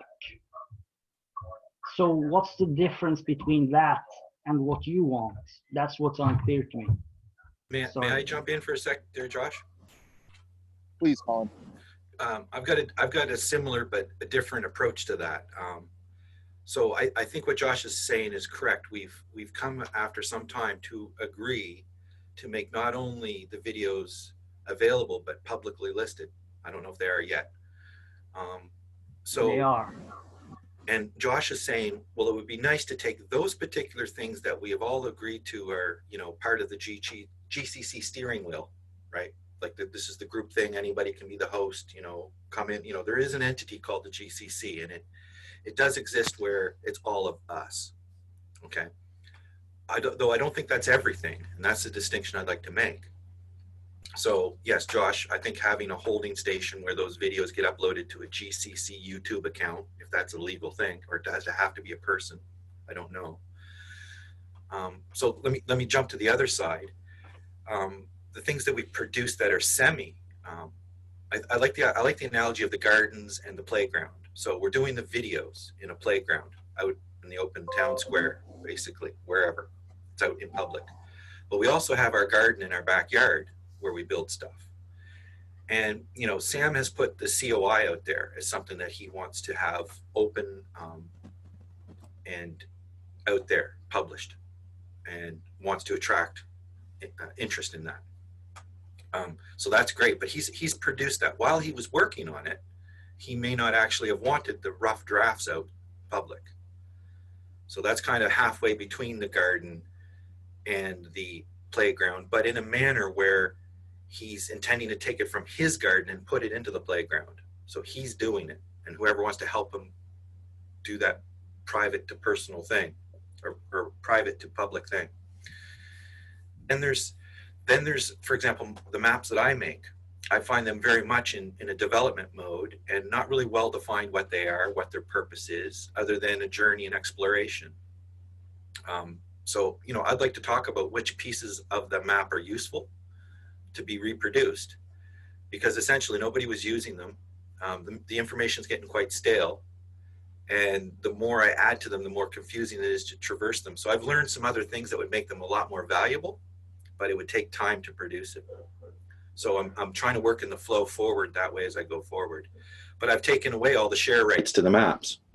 So if I want to produce them, somebody has some interest in one, or so I think the word I'm trying to come down to is production and producing. I think that is the thing that makes me feel like I want to share this with the world, and I want to put it in the Creative Commons that Joshua was talking about.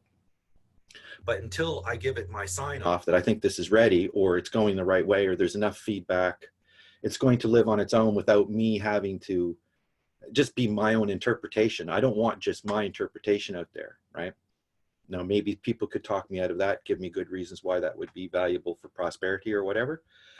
But yeah, I think there's a discussion to be made there. And it comes down to the point, I think, is the theme of what is it that's being done. What if it's a project, how would you describe it? Who owns it? Or who are the participants? Or is it completely open? You know, how big of a thing is it? And for example, I see a great trend on the internet is if you're going to get value out of something, you get value out of it because people are investing in what you're doing. So, you know, if I put up a PayPal thing, or, you know, what do they call them, super chats or whatever, and we did a live show, I might make some money to say, you know, whatever I make today on this show, I'm going to use that to put into time to build maps. But I'm not just going to give it to the GCC so that they can do whatever they want to it. Now, maybe we would have another fundraiser where it would be just for, you know, the GCC kitty. But I think things have to have a purpose, and then they move better, as opposed to just staying in the general, we have skills, we can do something. Go ahead, Josh.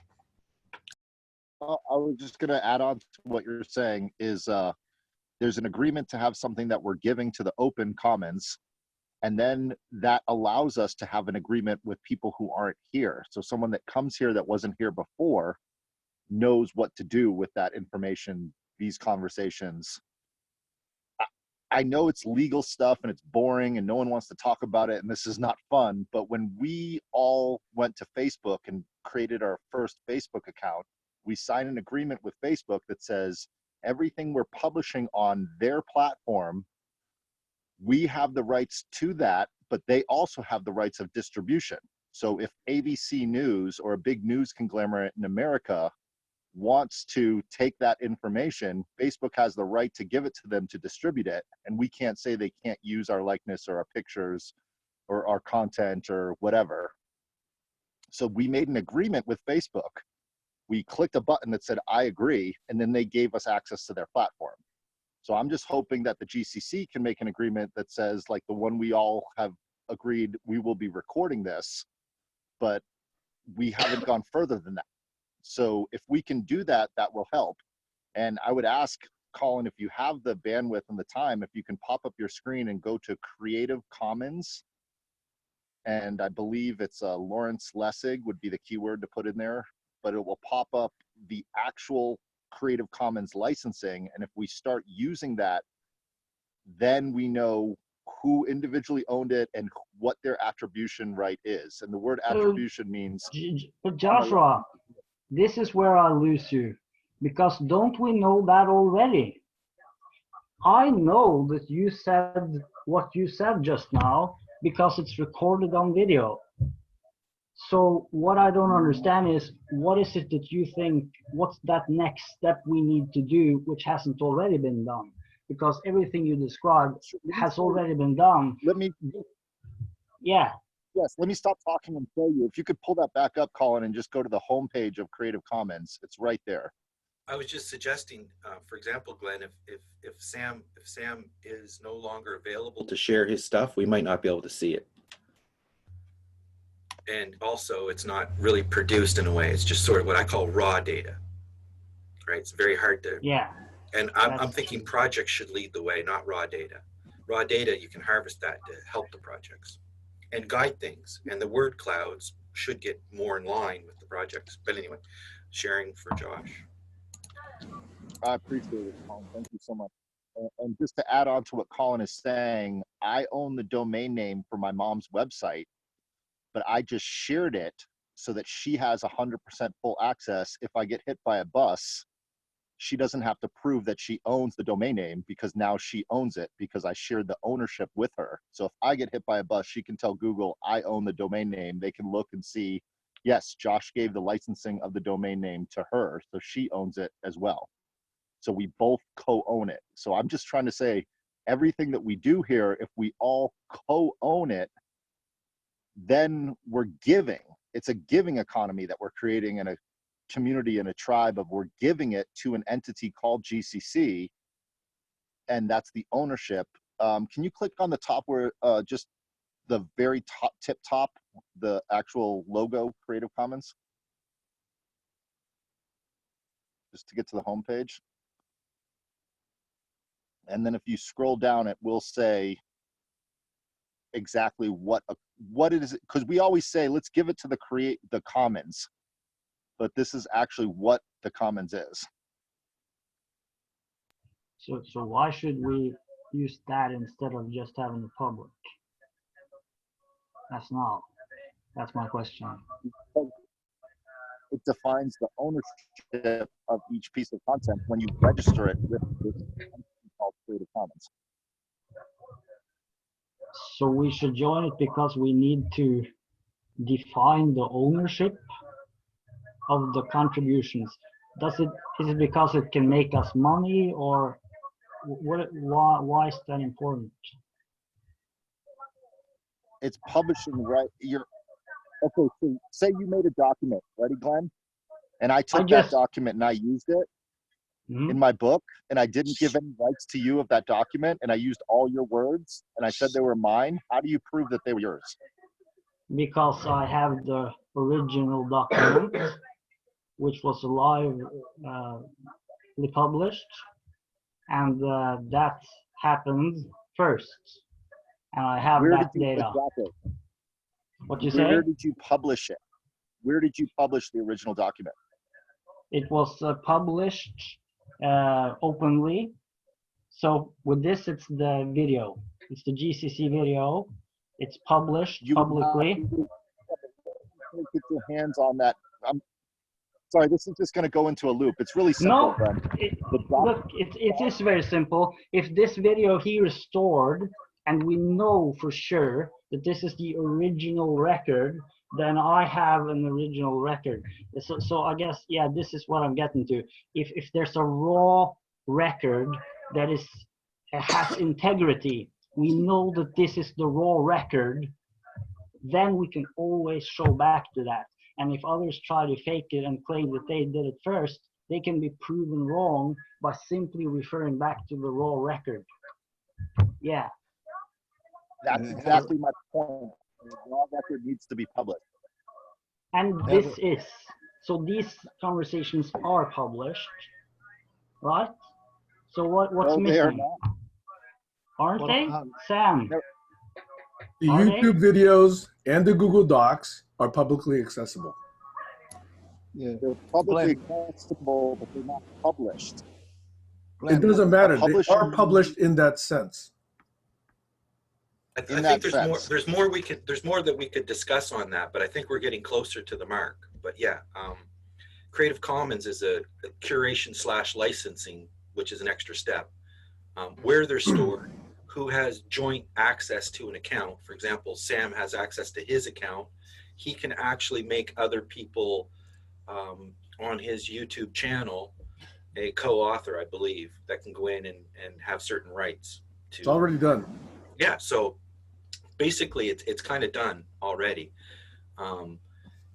I think that it would be good to actually document that so people understand, and that could be done in a pictorial or something. There is a how-to that describes how you get videos up onto YouTube, how you put them onto a playlist, and who's got access to it. So all the stuff we're talking here about, we did address 2 years ago. Glenn's last point about the fact that these are matters of public record is essentially sufficient. You know, assuming YouTube doesn't, keel over and Google doesn't keel over, these videos will be accessible for quite a long time. Besides that, I got backups on my hard drives. Okay. Yeah. So, So it's based on sharing agreements. Prove the provenance / epistemology / derivation of all materials, back to this particular original source. This meaning, everything we've done in GCC.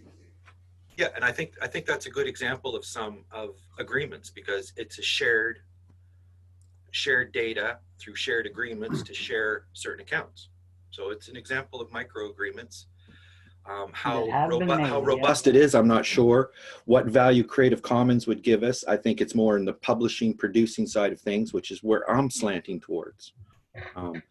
So anyway, I like more focus and more production. The raw stuff is great, but again, I see it as almost fool's gold if it's not produced. But that's just my opinion. I totally agree with that. Josh, I'd love to hear what you think. What's missing? I hate this, such a morbid thing to say, but this is just reality. If Sam died tomorrow,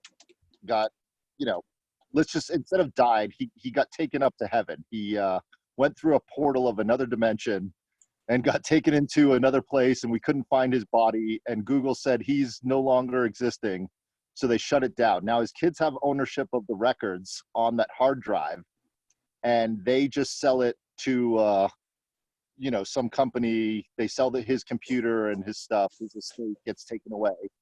Where's the records to everything? It's gone. Not if I recorded it on my computer. Not if I recorded it on my computer. Exactly. Yeah, but there's. And I can do that if he makes me co-host. No, if he makes me co-host, I can do that. I still think Sam's. I don't know that it may be that they could shut down Sam's account and then anything he shared is gone. But right now it's shared with more than one person as authors. So. Yeah, and Colin, they can shut down Sam's account just like they deplatform many YouTubers. So at any moment in time, they can say, and erase. And if Sam hasn't backed that up on his physical hard drive, and even if he did back it up at his physical hard drive, what I'm saying is take that he wants to give, not what he doesn't want to give, but that he wants to give, and give it to a place that's protected for the whole and the greater good. That's all I'm saying. I'm not trying to make it complicated. Also, the quality service level agreement's only at about 92%, because there's some videos that don't get recorded. And I went back to look at one recently and I couldn't find it to find out what was actually said. I know what I felt was said, but I couldn't go back and find out what was actually said. And I think that's a part of the value, and that you shouldn't have to do that very often.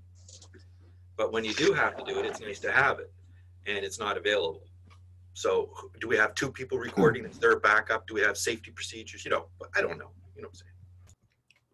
But isn't this pretty easy to solve? Isn't it just that if it's important for me to have a recording, I can ask Sam to be a co-host, and then I record it on my computer. It's probably all written in that how-to that Sam's talking about. Yeah, so if Sam is taken to heaven and his account disappears, then, if I simply recorded it, then I have a storage. So it seems like it's a pretty simple fix, right? If you have it. How fast can I find Well, that? Josh, why doesn't that fix the problem 100%? I There don't was a word understand there it. you said- The word was if. If If I, Sam makes us co-hosts, if we record the session, each on our computers, it's very easy to do. We've done it many times. Then that problem is solved, right?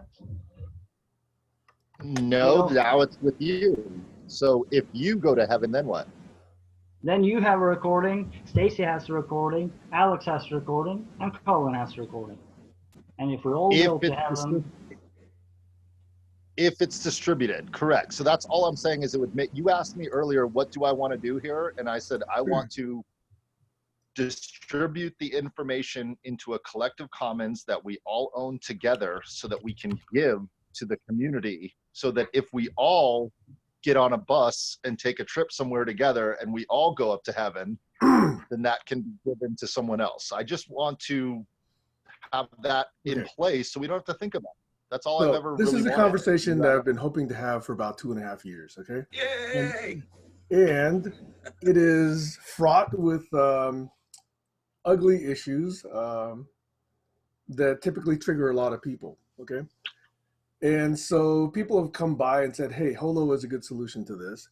But the minute we start adding assets / ownership / money / currency into all of this, people will, get really, really concerned. All the fear flags come up. The hypothetical situation is this: suppose after 2.5 years, just assign an imaginary number. Suppose the videos are worth $1 million. Some history department at some university decides, geez, this is really valuable. I want to acquire it for $1 million. Imagine the conversation we would have in GCC. Imagine how many attendees we would actually get on a Saturday or a Sunday. Okay. Imagine what questions would be asked. So these are questions that have been lurking for a while, and all of them have these issues of, what is value? What is ownership? What is participation? What is transaction? What are rights? What is licensing? All of these things, which when they're worthless, nobody ever wants to talk about these things. But if somebody says, I'll give you 1 million or 10 million for this, all of a sudden people get very interested. Why is it that we have to wait until that question is asked? Why is it that we couldn't have actually anticipated some of these issues? Because that's one of the reasons that I haven't been donating more. I used to donate, and I probably still do because I set it up on repeat, like €3 a month into this thing. I don't know what's happened to that. There's probably somewhere around, 2.5 years, 2.5 years, 60, I don't know what that is. I don't know, 60, 70 euros by now.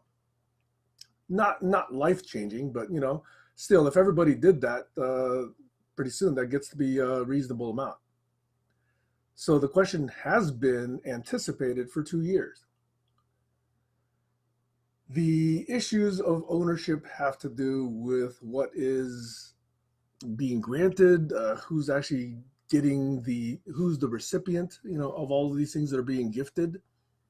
And then there's the practical things like, well, geez, how do we guarantee that they're going to be available? Which companies like Amazon and Microsoft and Google, they solve those problems, okay? Nothing's absolute, If a meteoroid, large enough hits the planet, nothing's going to survive. But we'll have to go and, do the best we can. So the best we can with no resources is, I got Google Docs, I got YouTube. The best we can with a little bit more resources, I had to upgrade my Google account from 100 megs to 1 terabyte. So that's going to cost me a few dollars a month. I have to put a few things on Amazon AWS, and now I'm paying like, 20 plus bucks a month on that because there's like terabytes of stuff up there. Tammy's done that early. I don't think she's as active now. Doug, I don't know where Doug is putting his videos if they are being recorded, because I don't think they've been, I don't know where they are.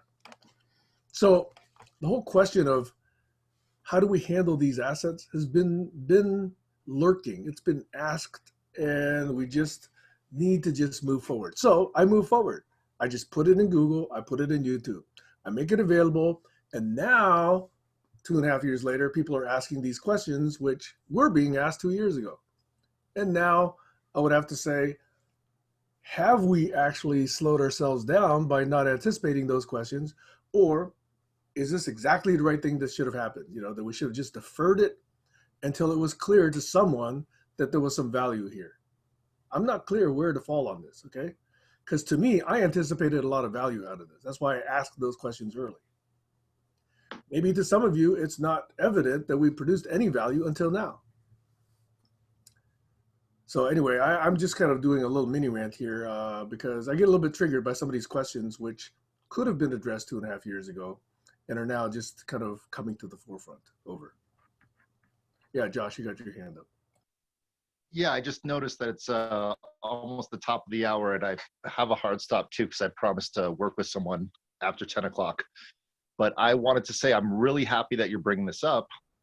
And it's a really hard problem, but I do believe that we know each other well enough to solve this problem, is we create a foundation and put the foundation into a trust, or you want to call it any word you want, I don't care, because we're a global place, so maybe foundation isn't the word. But you create a entity, a thing that exists, and we all agree that that thing exists, and then we can give to that thing that's greater than us. The GCC, if you want to call it, whatever you want to call it, it's something that we're giving to that entity, and that entity is entrusted by all of us. And as long as we're all there of signing our signatures saying we're entrusted to give it forward to someone else. So then in other words, if we just create an entity outside of ourselves and start giving to that entity will create value or not. That entity can be looked at as something separate than the individual. And it's that entity that I'm giving to every month. I keep saying I'm going to take down the server, but I'm still paying. I just paid this last month $50 for the server for the GCC website. So I'm saying I'm still giving to it. It's mine right now, but I want to give it to Colin. I want to give it to Stacy. I want to give it to Alex. I want to give it to Doug, etc., and so on, and Tammy. And I want to give to an entity that we all are entrusted together to protect. And just to get a little bit out there and make it a little fun before we go, so it's not so serious, we could take all of every piece of data, stick it on a microchip, and launch it into space. So if Earth does destroy, we could have a little lead box that's floating in space that, who knows, 200,000 years from now lands on a planet or lands back on Earth 1 million years from now. I'm just saying it gets fun when we give. I just want to take away the ownership and I have this and quid pro quo and that idea, but we're giving to something greater than ourselves. That to me would create a motivation and energy and inspiration, because I'm giving, I'm not taking. Does that make sense to everybody? Yeah, now I understood it much better, actually, Josh, Okay. when you explain it like that, because clearly we don't have that yet here. GCC is sort of just floating in the air. It's nothing like that. Yeah. Well, so I have to check out distributed. Yeah, go ahead. Before you do, though, I just want to say also, Anna's son, here, oh, God, my brain. What is Anna's son's name again? Daniel. Daniel also has a lot of information from the earlier days on his G drive. So those are the type of things, I mean, entrusted, that we grab those things and put them in one place that everyone can have access to.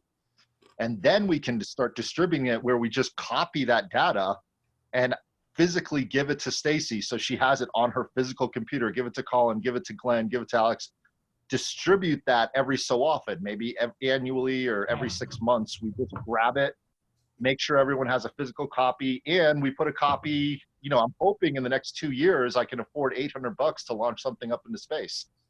So I'll launch a copy up into space. I love this. This is okay, great. So a few little notes before I have to go, because the puppies are really clamoring and they stink, but they're very cute. Okay. And that is, to create an entity, depends on, you know, where we want to create it. It's still going to take somewhere around $400 to $800 US just to do, even if you do it on your own, not even considering attorney fees. So there's that little hurdle to get across. So that's a minor point number one. Minor point number 2 is there's a platform called Keybase. Some of us are already on it, and Keybase has gifted everyone 250 gigs of storage, and it's highly crypto. It's not something that's going to be violated. So that's a possible platform. MeWe, by the way, is another platform. It just recently entered the top 10 social media platforms. And I know friends of mine and I myself who've been so censored by Facebook and so blocked by Facebook repeatedly that we're now migrating certain groups to MeWe, MEWE.com. And they guarantee that they also cannot censor your traffic, and it's all highly crypto. And so I've already started a few groups over there. And by the way, Tammy and Harry are over there. Tammy and Harry are already over there. And I've created a placeholder GCC group over there already. Right now, it's only the 3 people or so. But it was really prompted by other friends of mine who've been censored way too much. And they just decided they didn't want to be blocked for 30 days at a time anymore by Facebook and have their contributions not searchable, etc. So there are ways to do this. There's a lot of proposed action that came out of today's conversation. And rather than, as some of you have described it, thinking that this is just, rubble in the road, we could actually mine some of this conversation, especially in the last 30 to 45 minutes, and catalog, or at least inventory, what those ideas are. What are you willing to put up on the roadmap or backlog? Or what action are you immediately willing to take? Or what ideas do you really have about asset management and liability and licensing and all of this? And what platform are you willing to use? Do you want to try Trello since we've decided to try it? Or do you want to go back to something else? Or do you want to try adding some notes to Google Docs notes that I publish on a regular basis? Do you want to go back to YouTube and start adding commentary there? Stefan Kreutzer, by the way, took one of those YouTube comments and put dozens, if not hundreds of comments on there. And those are all time tagged, by the way. So you can click on that particular time and note what Stefan was actually commenting on. There's a number of things to do. And I think it all takes individual action and commitment before we actually try to do any collaboration. So the raw material is the starting place. But you can create derivative works and put it wherever you want and link across to anything else or anyone else. That would be my call to action. Is if you really care, let's figure out what it is you're doing, make it shared, make it explicit, make it transparent, and then I might be able to do it, or I might be able to invite you to do it with me. But if you don't share it, or if you don't do it, if you don't make it transparent, if you don't make it collaborative, then we can support it, but we may not be able to collaborate. Over. I'd like to jump onto that. That's very much how I'm thinking as well. I'm thinking we already agreed to use Trello. We're all already there. Are we willing to focus and put our value into what we're doing, or are we just going to have general conversations that go around in circles? That's what it comes down to. Each person has their own thing they would like to do. Maybe not, but I think everybody here has a certain type of their own thing, which is, I guess, what drives things, and how do we use that together? I guess it's the collaboration. But that doesn't mean we're all working on a single project. That's why I think Trello would be a great place to get out of the noise of Facebook. Although Facebook is a great place to create some noise, I think when you actually want to have consistency, so in that light, Sam said we could go back and harvest this video. I think there's a bunch of things we've talked about today that we could spend the next 6 months parsing out this video and adding to it. So that's kind of what I've been thinking of. Why do we keep throwing wild seeds out the car window when we could stop the car and start building the barn?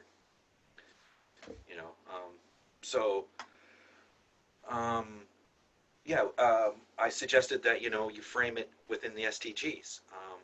There's many ways it can be done, and I think taking ownership of what we say and not just expecting to get some payment by mentioning things and Otter picking it up. I think that's fool's gold. Um, I don't mean that the whole process isn't valuable by any means. I just think that it's very difficult to get forward motion when everything remains so general and people aren't actually following through, I guess is the main thing. And so that, to a point where you could put a tagline under each person's picture here, and it'd be like a link to your Medium article that explains exactly what you're about. Somebody could watch this video and go on YouTube and type in the Medium article, pause the video, and see what you're all about. Or they could, there's many ways to curate what you're doing. And just to finish, that was the whole inspiration behind the journey map, because it kind of maps out that process of you trying to learn to be more effective with curating yourself and with others in alignment, and going around and around until you actually go have some lift and get taken off into something that's actually starting to produce. And that's why Sam is saying maybe we're getting lift now, and maybe a sign of that could be going back and harvesting today's talk and putting our chips down on where we'd like to invest our time, I guess is kind of the idea. And yeah, so I think it's all very positive. Thank you. Thank you, Colin. I just want to say goodbye out of respect for Sam's time and everyone else's time, and say thank you so much for putting the thing up at the screen and for such a great collaborative conversation. And thank you, Stacy and Alex and Glenn. And thank you, Yeah. Sam, for putting this on. Thank you too. Appreciate it. Thank you. Bye. I'm also going off now. So yeah, thanks to everyone.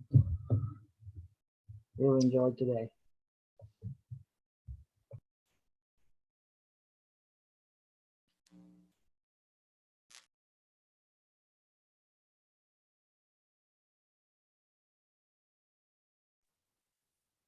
I feel like you want to say something, Colin.